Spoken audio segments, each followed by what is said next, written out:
My brothers and sisters, this is the month of December, in which, mashallah, many people will be on a holiday. Globally, generally, in the month of December, businesses close, the workplace closes, schools close, colleges, universities, and so on, and people travel. Some people don't travel, but they have a break at home. Nonetheless, it's important for us to realize that time is created by Allah subhanahu wa ta'ala. He wants us to utilize it to the benefit of ourselves in a way that is not displeasing to Allah. I've always said, we go on holiday, our prayer does not go on holiday. We go on holiday, consumption of halal food does not go on holiday. We go on holiday, our connection with the Quran does not go on holiday. We go on holiday, our remembrance of Allah, our mu'awwidat does not go on holiday. We go on holiday, our behavior as believers, our character and conduct does not go on holiday. So it's important that when you are in your free time, your leisure, you do that which is not displeasing to Allah, and you bear in mind that you are never going to get that moment again. Today we are seated here. Today is not going to come back. The split second that is passing as I'm speaking will never come back.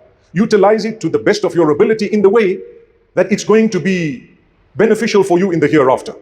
Now, many of us, being human beings, we have faltered, we do falter, we shall falter, whether it is intentional in the form of a sin or unintentional in the form of forgetfulness. Don't lose hope in the mercy of Allah. We do falter, we shall falter, whether it is intentional in the form of a sin or unintentional in the form of forgetfulness. Don't lose hope in the mercy of Allah. You are a human being, and it is expected of a human to be forgetful. It is expected of a human to err, to sin at times. But a believer quickly repents to Allah and moves generally in the correct direction. What that means is, say there is a person who is addicted to something that is displeasing to Allah, harmful to himself or herself. As time passes, they reduce their addiction, or they are doing well, they are doing better, they are cutting down on the binging that they may have been in with that which is unacceptable, and they are coming towards that which is acceptable. That is the way a believer should behave, improving every day. As we grow older, we should be becoming closer to Allah and not further away. So if Allah loves his slave, he gives him a realization. If Allah loves his slave, he shows him and he makes him feel and work towards building his hereafter. Because ultimately, there comes a point when you realize that this world is just a rat race. And this world, actually, we are not going to take anything with us besides our deeds. And therefore, you begin to realize the importance of the hereafter. That is a sign of the love of Allah for you and I. May Allah make us better people as time passes. So speaking about going on holiday or during the festive season, many people, unfortunately, tend to forget their prayer. They tend to visit those places that are displeasing to Allah. Doing that which is displeasing to Allah, we can't afford that. We really can't afford that. And why I say this is, last year, during the same festive season, somewhere across the continents, there was a group of youngsters who had traveled in order to do whatever they desired without even being bothered of the pleasure or displeasure of Allah. They just wanted to have a holiday. You know, I've worked hard through the whole year. I deserve, or we deserve, to just go and have fun. And unfortunately, something happened. There was a disaster and they lost their lives. Now, may Allah forgive them and grant them Jannah. They were Muslims from a totally different part of the world. But when that came to me, because I knew one of them personally, I felt it's important every time there's a holiday to just share the possibility that this might just be your last holiday. Possible. We are taught something amazing when you're praying Salah. Think for a moment, this might be my last prayer. It makes you a different person. And one day it will be your last prayer. In the same way, when you're going out, when you get up every day, Ibn Umar radiallahu anhu used to say, don't even talk about witnessing the night. You might not even see it. And when you arrive at the evening, don't even believe that you are going to remain until the morning, because you might not see it. When you've built that habit, a day will come when really you go back to Allah. And you'll be a happy person because you were conscious of it.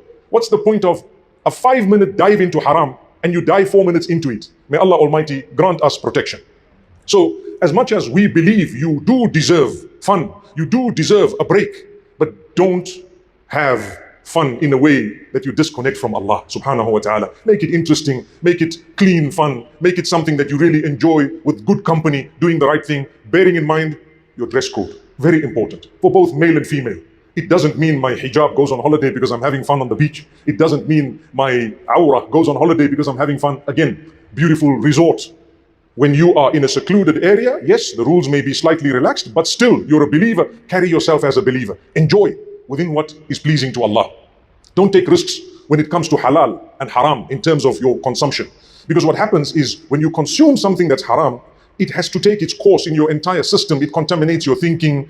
It makes you look at that which is good as bad, that which is bad as good, and you don't understand and you don't realize why. And then people blame Allah. Don't blame Allah. Actually, it was us. Allah says, إِنَّ اللَّهَ لَا يَظْلِمُ النَّاسَ شَيْئًا وَلَكِنَّ النَّاسَ أَنفُسَهُمْ يَظْلِمُونَ. Allah never oppresses any human, anyone.